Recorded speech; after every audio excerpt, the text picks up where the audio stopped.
शिव महापुराण के कुमार खंड में श्री वेदव्यास जी लिखते हैं, वेदव्यास जी वर्णन करते हैं कि जिसके घर में भगवान गणेश की नृत्य की मूर्ति लगी रहती है, उस घर में जितने भी परिवार के लोग रहते हैं वो कहीं ना कहीं 24 घंटे काम में लगे रहते हैं, पर उनको शांति रत्ती भर की नहीं मिलती है। यहां तक का व्याख्यान शिव महापुराण करती है महाराज। लोगों को शोक चला, गणेश जी ढोल बजा रहे हैं, वो मूर्ति का फोटो घर में लगा दिया, घर में मूर्ति का फोटो लगा दिया कि गणेश जी ढोल बजा रहे हैं, गणेश जी नाच रहे हैं, वो मूर्ति का फोटो तुरंत घर में लगा दिया।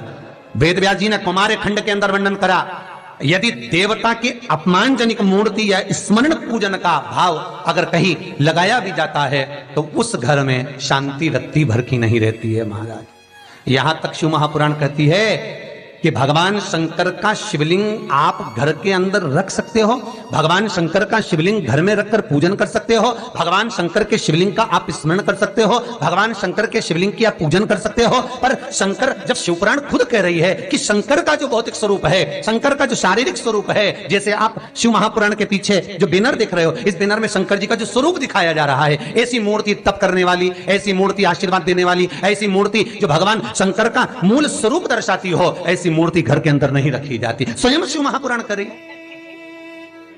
फिर वो मूर्ति छोटी हो चाहे बड़ी हो, फिर वो मूर्ति कितनी भी बड़ी आकृति की हो, शिव महापुराण की कथा कहती है हां, शिवलिंग जो भगवान शंकर का एक मूल बिंदु है, भगवान शंकर का एक मूल बिंदु विराजमान है, भगवान शंकर का एक मूल बिंदु का निर्माणित है, वो शिवलिंग। आप छोटे से छोटा, बड़े से बड़ा कैसा भी रख सकते हो। शंकर को एक बेलपत्र भी अगर हम समर्पित कर रहे हैं तो वो आखी हो, एक चावल का दाना भी हम शिव को दे रहे हैं तो वो आखा हो, एक पुष्प भी अगर हम भगवान शंकर को दे रहे हैं तो आखा होना चाहिए, श्रीफल भी दे रहे हैं तो आखा होना चाहिए। इसलिए शंकर जी के मंदिर में नारियल नहीं फूटता, आखा।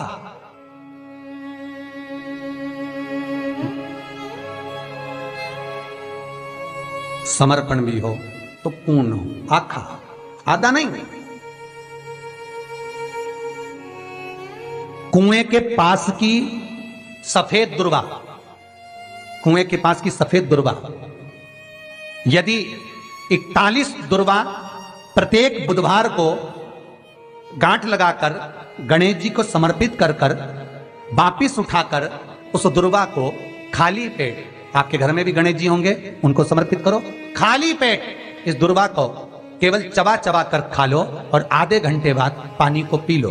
बुधवार की बुधवार 5 बुधवार करना, गणेश जी को चढ़ाना, सफेद दुर्वा को गणेश जी को समर्पित कर कर चबा चबा कर खाना। उदर की प्रॉब्लम, जो भी मसा आदि की प्रॉब्लम होती है, उदर से जुड़ी हुई होती है, जिस चीज से जुड़ी होगी, पेट की जितनी प्रॉब्लम होगी आपको, जितनी भी प्रॉब्लम होगी वो सारी 5 बुधवार करना, छठे बुधवार को जरूरत ही नहीं पड़ेगी। कितनी भी प्रॉब्लम हो पेट से, कितनी पेट से जुड़ी हुई प्रॉब्लम जितनी भी होगी, समाप्त। यही दुर्वा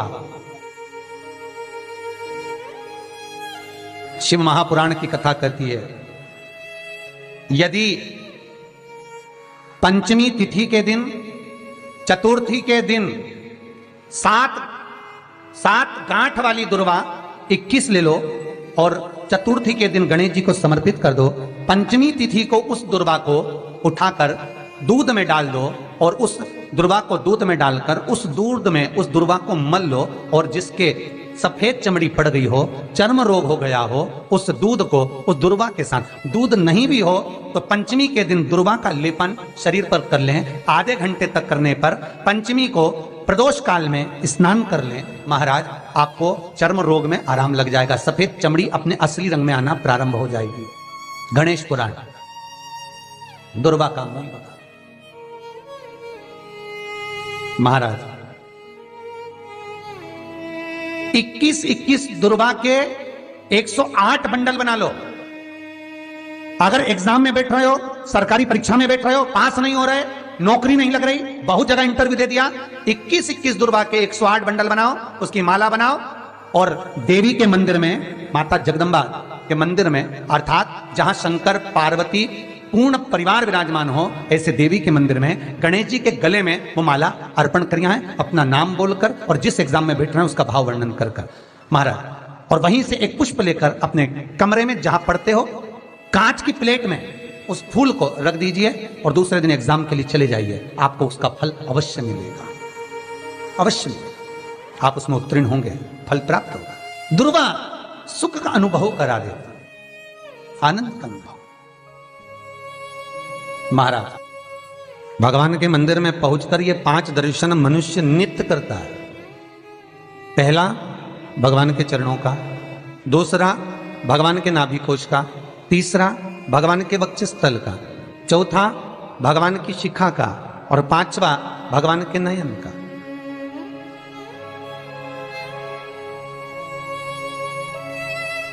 सबसे पहला दर्शन जब हम भगवान के मंदिर में पहुंचकर जाकर करें तो वो भगवान के चरण होना चाहिए,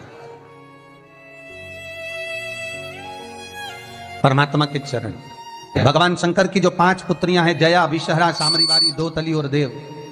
भगवान शिव की जो 5 बेटियां हैं, रात्रि को सोने से पहले हाथ की अंजलि में जल लेकर जया, विषहरा, सामरीवारी, दोतली और देव, इन 5 कन्याओं का नाम लेकर आचमन कर कर जो रात्रि में विश्राम करते हैं, उनको रात भर नींद चकाचक आती है। फिर उनको कोई चिंता न करने की जरूरत नहीं पड़ती, वो मस्त आनंद में सोते, गोली खाने की भी जरूरत नहीं पड़ती उसको, गोली भी नहीं खाती। अरे भैया, गरुड़ पुराण में एक लाइन आती है, बड़ी सुंदर है, गरुड़ पुराण का 3रा अंश, उसमें यहां तक लिखा है, किसी डॉक्टर को जाकर आप दिखा रहे हो, वो इंजेक्शन लिख रहा है या इंजेक्शन लगा रहा है, उसमें भी आपका कर्म का भाग है, उसमें भी कर्म का भाग है। पूरा शहर छोड़कर इंदौर दिखाने जा रहे हो, पूरा शहर छोड़कर भोपाल, दिल्ली, मुंबई, अपना गांव, अपना नगर छोड़कर वहां के डॉक्टर के पास जा रहे हो, उस हॉस्पिटल में जा रहे हो। क्यों? पुराना है,